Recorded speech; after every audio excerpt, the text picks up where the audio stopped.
یا ایھاالذین آمنوا ما لکم اذا قیل لکم انفروا فی سبیل اللہ اثاقلتم الی الارض ارضیتم بالحیاۃ الدنیا من الآخرہ۔ اب یہاں سے جو 5 رکوع پورے ہو گئے، جس میں یعنی جو مشرکین مکہ پر جو اللہ کا عذاب آنا تھا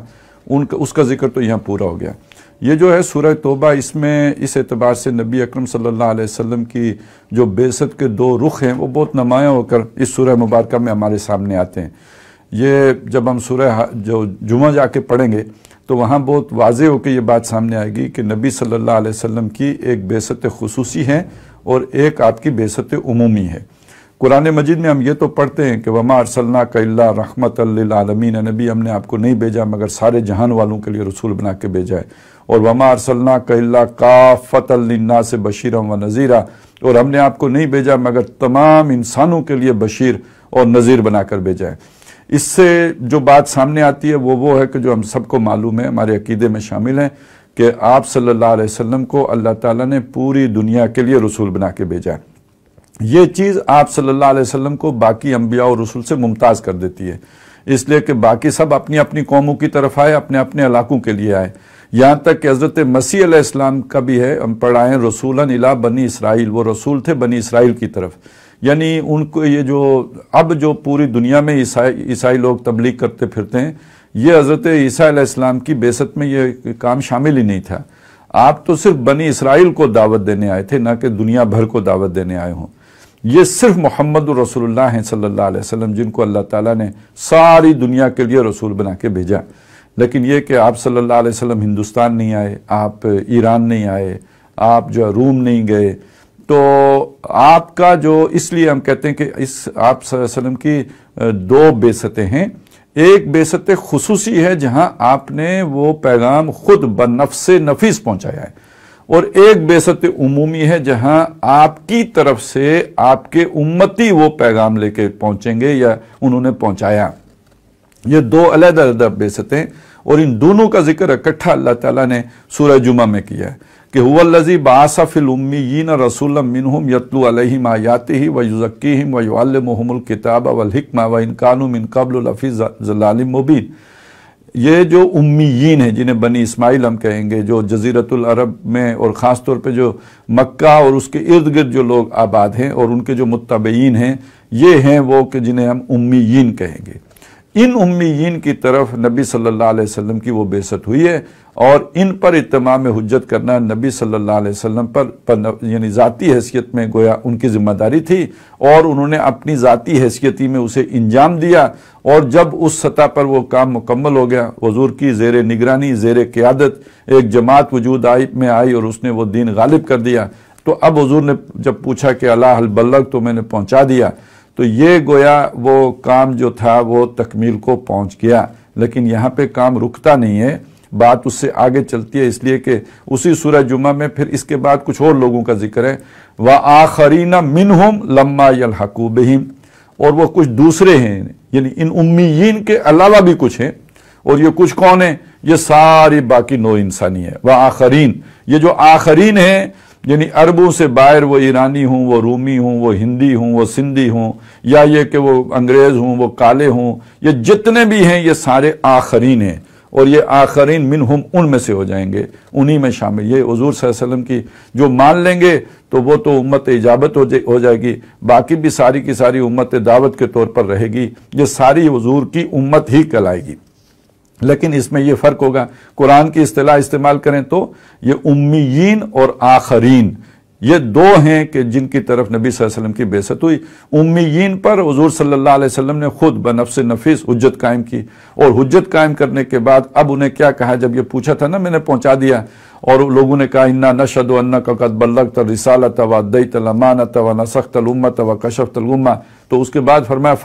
پہلے تو اللہ کو گواہ بنایا کہ یہ جو بعثت خصوصی کی ذمہ داری تھی یہ ادا ہو گئی۔ اب یہ جو بعثت عمومی کا معاملہ ہے، اس کے بارے میں حضور نے فرمایا کہ فَلْيُبَلِّغِ الشَّاهِدُ الْغَائِبُ، اب جو گواہ بن گیا ہے اس کی ذمہ داری ہے کہ جو غائب یعنی جو آخرین ہیں، یہ جو امیین ہیں یہ شاہد ہو گئے، اور وہ جو آخرین ہیں وہ ہو گئے غائب، تو ان شاہدوں کا کام ہے ان غائبون تک پہنچائیں، غائبین تک اس دین کی دعوت لے کے جائیں۔ تو تو یہ در حقیقت نبی صلی اللہ علیہ وسلم کی اس بعثت عمومی کا تقاضا ہے کہ پوری نوع انسانی تک اللہ کے دین کا وہ پیغام اس طرح پہنچایا جائے جیسے حضور صلی اللہ علیہ وسلم نے امیین تک پہنچایا۔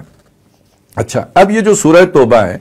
یہ یوں سمجھ لیجئے کہ حضور صلی اللہ علیہ وسلم کی ان دونوں بعثتوں کی ذمہ داریوں کو بیان کر رہی ہے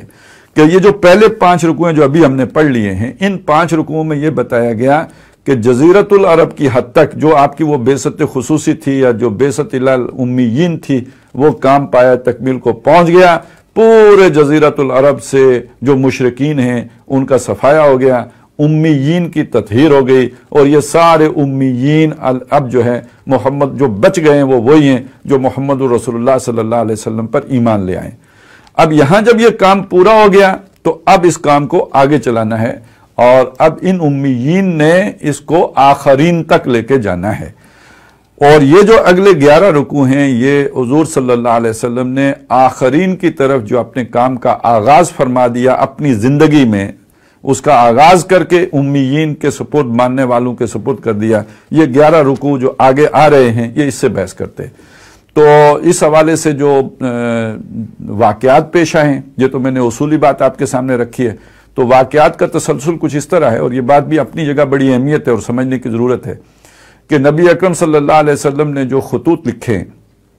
ایرانیوں کو لکھے ہیں اور جو رومیوں کو لکھے ہیں، مختلف جو اس علاقے میں چھوٹے موٹے بادشاہ تھے ان کو خطوط لکھے ہیں،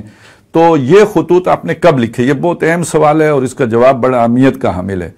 یعنی یہ تو خط لکھنا تو جیسے آپ نے جا کے کوئی سبھا پہ کھڑے ہو کے دعوت دے دی، لوگوں کو بلا کے پکار کے بتا دیا، اسی طرح آپ اسی دن خط بھی لکھ سکتے تھے، آپ نے نہیں لکھا۔ آپ مکے میں رہے 10 سال تک، آپ تو مکے سے باہر آپ نے قدم بھی نہیں رکھا، نہ قدم رکھا، نہ کسی کو خط لکھا، نہ پیغام بھیجا، نہ کوئی اپنا ایلچی بھیجا۔ اور 10 سالوں کے بعد جب آپ پر سے خاندان کا جو بھی ایک سہارا تھا وہ ختم ہو گیا، ابو طالب کا جو ہے انتقال ہو گیا اور خاندان کی قیادت جو ہے وہ چلی گئی ابو لہب کے پاس، تو گویا وہ سہارا ختم ہو گیا، مکے میں رہنا دشوار ہو گیا۔ تو آپ نے اگر باہر قدم رکھا ہے تو طائف گئے ہیں، اور طائف میں بھی جا کے آپ نے جو ان کے بڑے 3 سردار تھے ان کے سامنے دعوت رکھی ہے، اسٹریٹ پریچنگ نہیں کی، نہ آپ نے وہاں جا کے گلیوں میں کوئی جو ہے آواز لگائی ہو، سرداروں سے جا کے بات کی ہے۔ اور اگر وہ سردار اس بات کو مان لیتے، تسلیم کر لیتے، ایمان لے آتے، تو یوں سمجھیے کہ جو بعد میں یثرب مدینۃ النبی بنا ہے یہ طائف تھا کہ جو مدینۃ النبی بن جاتا، لیکن یہ کہ ان تینوں سرداروں نے انکار کر دیا۔ وہاں پہ تو جو معاملہ پیش آیا وہ ایک علیحدہ دردناک کہانی ہے۔ تو یہ پہلی مرتبہ جو اصل بات سمجھنے کی ہے کہ حضور صلی اللہ علیہ وسلم مکے سے باہر گئے، یعنی اس 10 سالوں میں آپ نے صرف مکے پہ فوکس کیا ہے، اور مکہ بھی جب آپ کو تسلیم یعنی وہاں رہنے پر ہی اس مکہ جو ہے وہ تیار نہیں رہا، اور اس کے رہنے والے حضور کو بے دخل کرنے پر یا نعوذ باللہ قتل کی سازشیں کرنے لگے، تو اب آپ نے باہر جا کے طائف تک دیکھا ہے، لیکن جزیرۃ العرب سے باہر نہیں۔ اب بھی خطوط کسی کو نہیں لکھے۔ آپ ہجرت کر کے مدینے آ گئے، پہلا سال، دوسرا سال، غزوہ بدر، ساری دنیا کو پتہ لگ گیا کہ عرب میں ایک تبدیلی آ رہی ہے، اتنا بڑا واقعہ ہو گیا ہے، سرداران قریش جو ہے وہ کھیت رہے ہیں، مارے گئے ہیں، لیکن یہ کہ آپ نے خطوط نہیں لکھے۔ غزوہ احد ہو گیا، خطوط نہیں لکھے۔ غزوہ احزاب ہو گیا، خطوط نہیں لکھے۔ جب صلح حدیبیہ ہوئی ہے اس کے بعد آپ نے خطوط لکھے۔ تو اس میں پھر ایک سوال تو اٹھتا ہے کہ پہلے کیوں نہیں لکھے، اب کیوں لکھیں؟ تو یہ بات بہرحال جو بھی لوگ جو تعلقات عامہ بلکہ یہ کہہ لیں بین الاقوامی تعلقات کے رمز شناس ہیں وہ اس بات کو سمجھ سکتے ہیں کہ یعنی ہر آدمی بھی سمجھ سکتا ہے اس کو کہ آج میں یا آپ یا ہم میں سے کوئی عام آدمی اٹھ کر امریکی صدر کو خط لکھے تو اس کی کیا حیثیت ہوگی، برطانوی وزیر اعظم کو خط لکھے تو اس کی کیا حیثیت ہوگی، لیکن یہ کہ پاکستان کا وزیر خارجہ اگر خط لکھتا ہے تو اس کی کوئی حیثیت بنتی ہے۔ اسی طرح سمجھ لیجئے کہ ہمارا ملک 1971 میں 2 لخت ہو گیا۔ مجیب الرحمان جو تھا وہ اس نے جو ہے ایک تحریک چلائی اور اس کے نتیجے میں بغاوت کی کہہ لیجئے، اور اس کے بعد بنگلہ دیش بن گیا۔ لیکن یہ کہ جب بنگلہ دیش بن گیا تو ہم نے اسے تسلیم کر لیا تو وہ اب باقاعدہ ایک علیحدہ ریاست کی حیثیت سے دنیا کے نقشے پر جو ہے وہ نمودار ہوا، وگرنہ یہ کہ ہمارے تسلیم کیے بغیر اور دنیا کے مانے بغیر اس کی کوئی حیثیت نہیں۔ مجیب الرحمان ایک عام آدمی تھا۔ نبی اکرم صلی اللہ علیہ وسلم جب تک آپ مکے میں تھے، جب تک آپ مدینے میں تھے، بیرون ملک عرب، آپ ایک عرب کے عام آدمی ہیں، آپ ایک دعویٰ کریں، ٹھیک ہے آپ کا دعویٰ ہے، لیکن لوگوں پر اس دعوے کا کیا اثر ہوگا؟ لیکن جب مکے کے سرداروں نے، مکے کے ان لوگوں نے جن کو دنیا جانتی ہے کہ یہ مکے کے ذمہ دار لوگ ہیں، آپ صلی اللہ علیہ وسلم کے ساتھ صلح کر لی، تو صلح تو ہمیشہ کسی ایسے فریق کے ساتھ کی جاتی ہے کہ جس کی طاقت کا آپ ایک اندازہ، یعنی آپ اسے ڈومینیٹ نہیں کر سکتے، آپ اس پر غلبہ نہیں پا سکتے، آپ اسے شکست نہیں دے سکتے، تب آپ صلح کرتے ہیں، تب معاہدہ ہوتا ہے۔ اس سے قطع نظر کہ معاہدہ دب کے ہوتا ہے یا معاہدہ کھل کے ہوتا ہے، جس طرح بھی ہو، لیکن صلح تبھی ہوتی ہے کہ جب دو برابر کے فریق ہوں تو ان کے درمیان کوئی صلح کی صورت بنتی ہے۔ تو اب جب یہ صلح ہو گئی تو گویا در حقیقت قریش نے نبی صلی اللہ علیہ وسلم کی مدینہ منورہ کے اوپر جو آپ کی پوزیشن تھی اس کو ایک قانونی حیثیت دے دی۔ اس سے پہلے قریش کے نقطۂ نظر سے آپ کی حیثیت ایک قانونی حیثیت نہیں تھی، آپ ایک ریکگنائزڈ اینٹیٹی نہیں رکھتے تھے۔ اب جب آپ کی ریکگنائزیشن ہو گئی قریش کی طرف سے تو انٹرنیشنلی بیرون عرب آپ کی ایک حیثیت مسلم ہو گئی، تسلیم شدہ ہو گئی۔ اس حیثیت کو حاصل کرنے کے بعد آپ نے بیرون ملک عرب جو ہے وہ خطوط لکھنے شروع کیے۔ یہ ذرا میں نے تفصیل سے اس لیے بتایا کہ ایک دعوتی کام ہوتا ہے، اصلاحی کام ہوتا ہے، تربیتی کام ہوتا ہے، تزکیہ و تطہیر کا کام ہوتا ہے، تو اس میں تو اس طرح کے تکلفات میں پڑنے کی کوئی ضرورت نہیں ہوتی، جو آپ مرضی کرتی پھریں۔ لیکن ایک انقلابی کام ہوتا ہے، ایک نظام بدلنے کی بات ہوتی ہے، تو نظام بدلنے کے اعتبار سے، انقلابی کام کے اعتبار سے یہ چیزیں بڑی اہمیت ہیں۔ یہ محض دعوت نہیں ہے، یہ دعوت ہے اصل میں ایک مقصد کو حاصل کرنے کے لیے۔ لہذا جب تک آپ کی اندرون ملک عرب اس مقصد میں ایک واضح کامیابی آپ نہ حاصل کر چکے ہوں، بیرون ملک آپ دعوت دینے کی پوزیشن ہی میں نہیں آتے۔ یہ محض خیر کی دعوت نہیں تھی۔ تو اس لیے سمجھ لیجئے کہ جب صلح حدیبیہ ہو گئی، انٹرنلی آپ جو ہے وہ ریکگنائزڈ ہو گئے، اب آپ نے بیرون ملک عرب خطوط لکھے۔ یہ جو خطوط ہیں مختلف ممالک میں لکھے گئے، ان کی تفصیلات بہت سے حضرات کو معلوم بھی ہوں گی، لیکن یہ کہ اس سے پھر ایک کچھ جو ہے نا واقعات کا سلسلہ شروع ہوا۔ یہ جو غسانی جو بادشاہ تھا شام کے علاقے میں، اردن کے علاقے میں، اور یہ باج گزار تھا سلطنت روما کا، یہ قریبی چونکہ فلسطین ہے، اور یہ کہ یہ علاقے وہ تھے کہ جہاں پہ ایرانیوں اور رومیوں کے درمیان جنگیں ہوتی رہتی تھیں، کبھی ان علاقوں پہ ایرانی تسلط حاصل کر لیتے تھے، کبھی رومیوں کا تسلط ہو جاتا تھا، اور کبھی وہاں کے جو لوکل بادشاہ ہوتے تھے کہ وہ جو بھی وہاں پہ غالب ہو تو وہ اس سے مدد لے لیتے تھے، اسے جو ہے وہ خراج دیتے رہتے تھے، تاکہ اگر ایرانی حملہ کریں گے تو رومی ان کو دفاع دیں گے، اس کے بدلے میں وہ انہیں گویا ٹیکس پے کرتے تھے، خراج تو یہی ہے۔ اب رومیوں نے تو حملہ نہیں کیا، اس طرف جو ہے وہ مسلمانوں کا، پہلے تو وہ سفیر جو بھیجے گئے تھے، اس بادشاہ نے نبی صلی اللہ علیہ وسلم کے سفیر کو شہید کر دیا۔ تو سفیر کا قتل کرنا در حقیقت اعلان جنگ ہوتا ہے۔ لہٰذا نبی صلی اللہ علیہ وسلم نے اس واقعے کے بعد ایک 3000 کا لشکر تیار کر کے زید بن حارثہ جو رضی اللہ تعالیٰ عنہ ان کی قیادت میں بھیجا اردن کی طرف، جسے جنگ موتا کے نام سے لوگ جانتے ہیں۔ یہ اردن میں واقع جگہ ہے اور یہاں پہ وہ لڑائی ہوئی۔ اچھا، وہ جب یہ 3000 کا لشکر گیا تو وہ تو چونکہ اسے پروٹیکشن حاصل تھی اس وقت کی سپر پاور روم کی، لہذا رومیوں نے اپنی فوج بھیج دی، اور اس علاقے میں پہلے سے ان کی فوج وہاں پہ موجود تھی۔ عام طور پہ سیرت نگاروں نے لکھا کہ 1,00,000 کی فوج سے یعنی ان کا مقابلہ ہو گیا، 3000 آدمیوں کا، اور بعض روایات تو یہ بھی ہیں کہ وہاں پہ اس سے زیادہ فوج تھی، 2,00,000 کے ساتھ ان کا مقابلہ ہوا ہے۔ تو بہرحال وہ 3000 جو تھے اللہ والے وہ بڑھ گئے، ان کے ساتھ جو بھی 1,00,000 تھے یا 2,00,000 تھے ٹکراؤ ہوا، اور سب سے پہلے جو ہے زید بن حارثہ جو امیر تھے اس لشکر کے وہ شہید ہوئے، پھر جعفر طیار جو تھے وہ بھی شہید ہو گئے، انہوں نے کمانڈ سنبھالی۔ اچھا، یہ لشکر جب حضور نے بھیجا تھا تو یکے بعد دیگرے عمراء کا تعین کر کے بھیجا تھا کہ اگر یہ شہید ہوں تو پھر یہ اور پھر یہ اور پھر یہ۔ تو اس کے بعد جو ہے وہ جب جعفر طیار شہید ہوئے تو پھر ایک اور صحابی تھے عبداللہ ابن رباح رضی اللہ تعالیٰ عنہ، انہوں نے کمانڈ سنبھالی، پھر وہ بھی شہید ہو گئے۔ تو یہاں حضور نے تو تینوں ہی کا بتایا تھا۔ اب یہاں پہ از خود حضرت خالد بن ولید جو ہے وہ ایمان لا چکے تھے تب تک، اور یہ واقعہ فتح مکہ سے کچھ ہی دن یعنی پہلے کا ہے جو یہ جنگ موتا کا معاملہ ہوا ہے۔ تو اب جب خالد بن ولید نے کمان سنبھالی ہے اور اس 3000 کے لشکر کو 2,00,000 کے جو بھی فوج تھی اس کے گھیرے سے نکال لے کے آنے میں کامیاب ہو گئے، تو یہ جب واپس مدینے آئے تو لوگوں نے یعنی جو بھی وہاں پہ موجود صحابہ تھے یا جو بھی عورتیں بھی، انہوں نے ان پر مٹی ڈالی کہ آپ لوگ جو ہے شکست کھا کے اور بھاگ کے میدان جنگ سے پیٹھ دکھا کے آئے ہو. لیکن نبی صلی اللہ علیہ وسلم نے فرمایا نہیں، یہ پیٹھ دکھا کے نہیں آئے، یہ اپنے بڑے لشکر سے ملنے کے لیے آئے، وہ جو ہم نے سورہ انفال میں پڑھا تھا.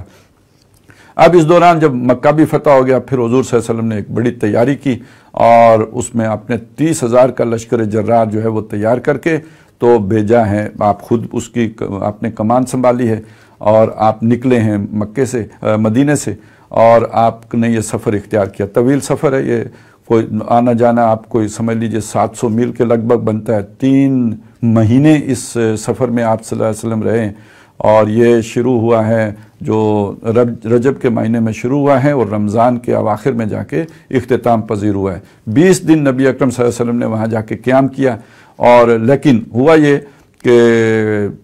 وہ جو رومی تھے، ان کا جو بھی وہاں کا بادشاہ تھا ہرکل، اسے پہلے ہی اندازہ ہو چکا تھا کہ نبی صلی اللہ علیہ وسلم اللہ کے سچے نبی ہیں، اس لیے کہ ایک وفد آیا تھا اس کے پاس قریش کا، اور اس دن تب تک وہ خبریں وہاں تک پہنچ چکی تھیں، تو اس نے ان کو بلا کے تو معلومات بھی لی تھیں، اور ابو سفیان بھی اس میں شامل تھے، ابھی وہ ایمان نہیں لائے تھے. تو وہ بلکہ کہتے بھی ہیں کہ کئی دفعہ میرے دل میں آیا کہ جھوٹ بولوں، لیکن یہ میرے دل میں آتی رہی کہ میرے ساتھ اور لوگ بھی ہیں تو کہیں گے ہمارے قبیلے کا سردار کتنا گھٹیا آدمی ہے کہ جھوٹ بولتا ہے. لہذا انہوں نے سچی ساری باتیں بتا دیں کہ ایسا کرتے ہیں، ایسا کرتے، جو بھی معمولات تھے وہ پوچھتا تھا وہ بھی بڑا عالم آدمی تھا، اسے اندازہ ہو گیا کہ یہ وہی نبی ہیں جن کی خبریں ہماری کتابوں میں موجود ہیں. لیکن اس نے ان لوگوں سے سوالات بھی اس انداز میں کیے کہ اس کے درباری بھی سمجھ جائیں کہ یہ وہی نبی ہیں، اور تاکہ سارے لوگ جو ہے نا مسلمان ہو جائیں تو اس کی بادشاہت محفوظ رہیں. لیکن یہ کہ وہ جو بھی وہاں کے پادری وغیرہ تھے، مذہبی لوگ تھے، تو ان کا جو ہے نا رویہ بڑا متعصبانہ تھا، وہ ماننے کے لیے تیار نہیں ہوئے، تو وہ محروم رہ گیا، ایمان تو نہیں لایا. لیکن جب اب جنگ کرنے کا مرحلہ آیا تو اسے معلوم تھا کہ نبی کے ساتھ جنگ کرنے کا معاملہ انجام کیا ہوگا، لہذا وہ مقابلے پہ نہیں آیا اور اس نے اپنے آپ کو ذرا ترا دے گیا. اور نبی صلی اللہ علیہ وسلم آ کے وہاں اپنے تبوک میں قیام کیا. 20 دن آپ وہاں پہ رہے، اور اس دوران وہاں پہ آپ نے مختلف دعوتیں بھی دیں، لوگوں کو ایمان کی، کچھ لوگ مسلمان بھی ہوئے اور کچھ لوگوں نے آپ کی اطاعت بھی قبول کر لی. تو یہ پورا علاقہ گویا اب نبی صلی اللہ علیہ وسلم کے اس میں شامل ہو گیا، آپ کی اقتدار کہیے یا آپ کی مملکت کہیے یا سلطنت کہیے، اس میں شامل ہو گیا. لیکن جو اہم ترین بات ہے وہ یہ کہ آپ کے عالمی مشن کا آغاز ہو گیا. جزیرۃ العرب کی حد تک آپ کا مشن مکمل ہو گیا. وَمُتِمُّ نُورِهِ وَلَوْ كَرِهَ الْكَافِرُونَ، نور مکمل ہو گیا وہاں پہ. وہاں کے کافروں کو وہ ناپسند بھی تھا، لیکن جاء الحق وزهق الباطل ان الباطل كان زهوقا کی صورت بن جائے. لیکن یہ کہ حضور کا مقصد بعثت صرف وہیں تک کے لیے تو نہیں تھا، یہ تو عالمی تھا. وقت فرصت ہے کہاں، کام ابھی باقی ہے. نور توحید کا اہتمام ابھی باقی ہے، پوری دنیا تک جب تک نہیں ہو جاتا سب تمام سروں تک، تو اس وقت تک تو کام جاری رہے گا. لہٰذا آپ نے جو اب کام امت نے کرنا تھا اس کام کا آغاز بھی اپنے ہاتھوں سے کر دیا. اور یہ غزوہ تبوک در حقیقت ابتدا ہے اس بات کی کہ اب حضور صلی اللہ علیہ وسلم کے مشن کا عالمی مرحلہ شروع ہو رہا ہے. اور یہ عالمی مرحلہ ابھی ختم نہیں ہوا، یہ ختم جا کے تب ہوگا جب وہ پوری دنیا پر اللہ کا دین غالب ہو جائے گا اور یہ جہاں نور توحید سے معمور ہو جائے گا. وہ علامہ اقبال نے جو نقشہ کھینچا ہے نا کہ آسماں ہوگا سحر کے نور سے آئینہ پوش، اور ظلمت رات کی سیما پا ہو جائے گی. پھر دلوں کو یاد آ جائے گا پیغام سجود، پھر جبیں خاک حرم سے آشنا ہو جائے گی. آنکھ جو کچھ دیکھتی ہے لب پہ آ سکتا نہیں، میں وہ حیرت ہوں کہ دنیا کیا سے کیا ہو جائے گی. شب گریزاں ہوگی آخر جلوہ خورشید سے، یہ جہاں معمور ہوگا نغمہ توحید سے. تو جب کل روئے ارضی پر اللہ کا دین غالب ہو جائے گا تب جا کے محمد الرسول اللہ صلی اللہ علیہ وسلم کا وہ مشن پوری طرح جو ہے کامیاب ہو جائے گا، شرمندہ تعبیر ہو جائے گا. تو اب یہ جو 11 رکوع ہیں اس میں در حقیقت اس غزوہ تبوک کا ذکر ہے. جیسے میں نے آپ کو بتایا یہ بڑا ایک مشکل مرحلہ تھا سیرت کا اس اعتبار سے کہ اس میں ٹکراؤ جو ہے سلطنت روما سے، وہ ہوا یا نہیں ہوا وہ بات کی بات ہے، لیکن آپ لڑنے یہ ساری تیاری کر کے کس کے لیے جا رہے ہیں؟ یہ جا رہے ہیں آپ روم کے ساتھ جو باقاعدہ ایک عام جو ان کی سٹینڈنگ آرمیز ہیں ان کے ساتھ آپ لڑنے کے لیے جا رہے ہیں اور لاکھوں کی تعداد میں ان کی فوجیں ہیں، اور آپ ایک یہ قبائلیوں کے لشکروں پر جو ہے وہ مشتمل 30,000 کا ایک لشکر تیار کر کے لے جا رہے ہیں۔ ٹھیک ہے 30,000 ہیں، یہ سب سے بڑا لشکر ہے، لیکن یہ کہ بہت بڑی طاقت کے ساتھ مقابلہ درپیش ہے۔ ساتھ ہی یہ بھی ذہن میں رکھیے موسم بڑا شدید ہے، گرمی بہت شدید گرمی ہو رہی ہے، اور اس موسم میں اتنا طویل سفر کرنا یہ عام طور پہ عربوں کے مزاج میں نہیں ہے، اور پھر وہ بھی ایک ایسا جنگ کا سفر، یہ بھی ایک مشکل تھی، بڑا مشکل سفر تھا۔ ایک اور مشکل یہ تھی کہ پچھلے سال جو ہے نا قید پڑا تھا، فصل اچھی نہیں ہوئی تھی اور ایک تنگ دستی کا ماحول تھا۔ اس سال فصل اچھی ہوئی تھی، کھجوروں کی فصل ہے، مدینے میں کھجوریں بہت ہیں، یہی کھجوریں اتاریں گے بیچیں گے، اگلے سال کے لیے جو ہے نا وہ اپنے لیے غلے وغیرہ کا بندوبست کریں گے، اور کھجوروں کی فصل پکنے کے قریب ہے، اور اسی عرصے میں وہ پک کے خراب ہو جائے گی اگر آپ نے نہیں اتاری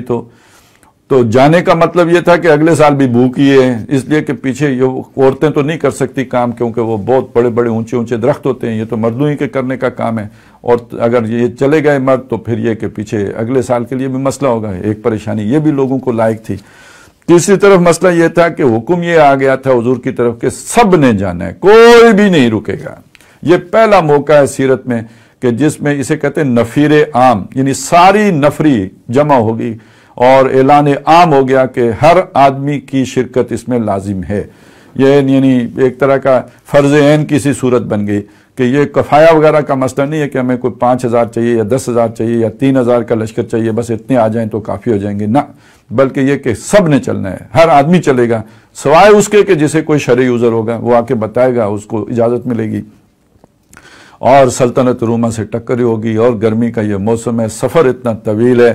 تو اب یہ اس کا فیصلہ تو صرف وہی آدمی کر سکتا تھا کہ جس کا دل نور ایمان سے جگمگا رہا ہو، جو اللہ پر یقین رکھتا ہو، توکل رکھنے والا ہو، اور جس کا دل میں ایمان کی رمق نہ ہوگی تو ظاہر ہے اتنا مشکل ڈیسیژن لینا اس کے لیے ممکن نہیں تھا۔ چنانچہ جو لوگ منافق تھے، اوپر سے مسلمانی کا جو انہوں نے جو ایک بھرم اپنا بنایا ہوا تھا، نمازیں بھی پڑھتے تھے اور بھی کام نیکی کے کرتے تھے، تو اس موقع پر ان کا نفاق کھل کر سامنے آ گیا۔ تو یہ جو 11 رکوع ہیں اس میں اسی طرح کے مباحث ہیں، بلکہ اس میں 11 رکوع میں سے جو پہلے 4 رکوع ابھی ہم پڑھنے چلے ہیں، ابھی جہاں سے شروع کر رہے ہیں، ان رکوع میں تو یوں سمجھیے کہ مسلمانوں کے اندر جو ہچکچاہٹ ہے، جو اس سفر پر آمادگی میں رکاوٹ بن رہی ہیں چیزیں، اس کو دور کیا جا رہا ہے، ترغیب دی جا رہی ہے، شوق دلایا جا رہا ہے، کوئی ڈانٹ ڈپٹ بھی ہو رہی ہے، اور یہ کہ اگلے جو 7 رکوع ہیں وہ یا تو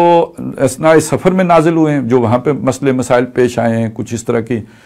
جو خرابیاں نظر آئی ہیں ان کی اصلاح کے لیے ہیں، کچھ جو ہے وہ رہنمائی کے لیے ہیں، اور کچھ جو حصہ وہ ہے کہ جب آپ وہ سفر کر کے واپس آ گئے ہیں، واپس مدینے میں پہنچے، تو کچھ آیات وہ ہیں کہ جو اس سے متعلق ہیں۔ تو اگلے 7 رکوع تو اس طرح کے ہیں، اثناء سفر میں یا سفر سے واپسی کے بعد، اور پہلے جو 4 رکوع ہیں یعنی رکوع نمبر 6 سے لے کے